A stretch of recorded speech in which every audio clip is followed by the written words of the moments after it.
భక్తివన్న ప్రేక్షకులకు శుభోదయం 5/11/2025 స్వస్తి చాంద్రమానం విశ్వావసునామ సంవత్సరం దక్షిణాయనం శరదృతువు కార్తీక మాసం శుక్లపక్ష పౌర్ణమి కార్తీక పౌర్ణమి బుధవారం కార్తీక పౌర్ణమి రాత్రి పౌర్ణమి 7:12 వరకు ఉంది కాబట్టి పూర్తిగా కార్తీక పౌర్ణమి ఈరోజే.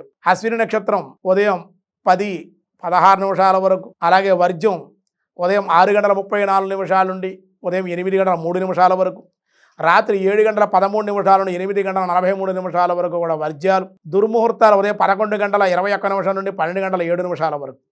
సూర్యోదయం 6:04, సూర్యాస్తమయం 5:25. అమృతగలి తెల్లవారు 4:11 నుండి 5:40 వరకు.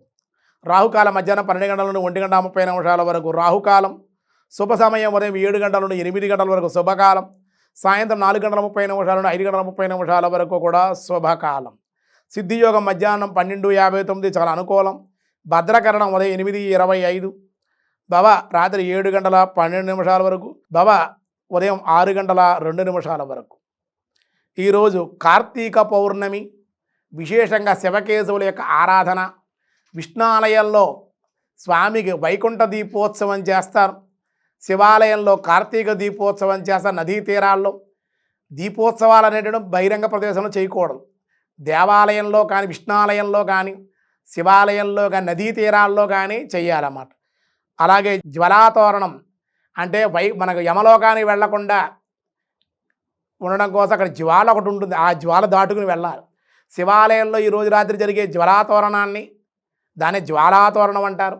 ఆ ద్వారం కూడా స్వామివారి పల్లకీతో తీసుకువెళ్తారు. అది మీద పడితే చాలా మంచిది. ఆ బొట్టు కూడా పెట్టుకుంటారు. అది చేయడం వల్ల యమలోక బాధలు తగ్గుతాయి. శివానుగ్రహం విష్ణానుగ్రహం కలిసి శివకేశవుల ఆరాధన, ఉపవాసము, అర్చన, కేదారేశ్వర వ్రతం, సత్యనారాయణ వ్రతము, అలాగే కార్తీక హోమం అని ఉంటుందన్నమాట. ఈ 30 రోజులకు సంబంధించి హోమాలు ఉంటాయి. అవి చేసుకోవడం వల్ల ఈ కార్తీక మాసం విశేషమైన ఒక్కొక్క రోజు ఒక్కొక్క దేవత, ఒక్కొక్క దానం, ఒక్కొక్క నామస్మరణ, ఒక్కొక్క మంత్రజపం ఉంటుంది, ఒక్కొక్క మంత్రంతో హోమం ఉంటుంది. అది చేసుకోవడం విశేషమైన సత్ఫలితాలు కలుగుతాయి.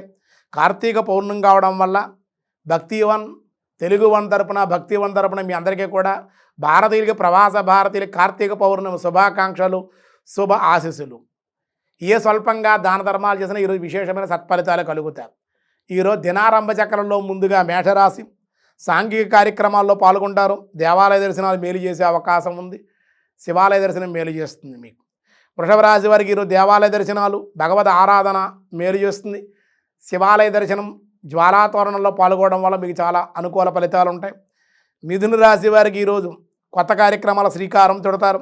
పుణ్యక్షేత్ర దర్శనము, విష్ణాలయ దర్శనము, అలాగే శాలిగ్రామ తులసీ కళ్యాణం మీకు చాలా అనుకూల ఫలితాలు ఇస్తుంది చేయించుకుంటే. కర్కాటక రాశి వారికి ఈరోజు అనుకూలం. దైవభక్తి, దేవాలయ దర్శనాలు మేలు చేస్తాయి. సింహరాశి వారికి ధనవృద్ధి, గృహంలో మార్పులు, రుణములు తీర్చడం కానీ, రుణముల యొక్క ప్రయత్నం కానీ అనుకూలించే అవకాశం. తులసీ కళ్యాణం మీకు దర్శించడం వల్ల కానీ, తులసీ బృందావనంలో కార్తీక దామోదర ఆరాధన కానీ మీకు మేలు చేస్తుంది. కన్యారాశి పుణ్యక్షేత్ర దర్శనాలు, దైవభక్తి, స్వల్ప ధనలాభాలు, ఉపవాస నియమాలు, కార్తీక పురాణ శ్రవణము మీకు అనుకూలం. తులారాశి విశేష కార్యలాభాలు, బంధుమిత్రుల కలయిక, శుభవార్తలు వినే అవకాశము ఉంది. దానివల్ల ఆనందంగా ఉండగలుగుతారు. వృశ్చిక రాశి వారికి అనారోగ్య సమస్యలు, అధిక ధన వ్యయము, దైవభక్తి, భగవద్ ఆరాధన, భగవత్ చింతన, దేవాలయ దర్శనాలు, పౌర్ణమి ఉపవాసం, పురాణ శ్రవణం, కార్తీక మహత్యం వినడం వల్ల మేలు కలుగుతుంది. ధనస్సు రాశి వారి శుభ ఫలితాలు, తీర్థయాత్రలు, చిరుదానాలు, గోసేవ, కార్తీక దీపారాధన, దీపదానం విశేషమైన ఫలితాలు మీకు ఈరోజు ఇస్తుంది. మకర రాశి వారికి ఈరోజు హడావిడిగా ఉంటారు. పనుల ఒత్తిడి ఎక్కువగా ఉంటుంది, పనుల తొందర, దానివల్ల లాభాలు, శ్రమ అధికంగా ఉండే అవకాశాలు. కార్తీక దామోదర ఆరాధన దర్శనము, ఆకాశదీప దర్శనము, ఆకాశదీప అర్చన మీకు మేలు చేసే అవకాశం. కుంభరాశి వారి దేవాలయ దర్శనాలు అంటే చిన్న చిన్న చిరుదానాలు చేయడం వల్ల మేలు కలుగుతుంది. పుణ్య తీర్థ నదీ స్నానం చేయండి. కార్తీక మాసంలో ఈరోజు చక్కగా మీరు నక్షత్రమాల దీపాలు వెలిగించడం, శివకేశవుల ఆరాధన మీకు మేలు చేసే అవకాశం ఉంది.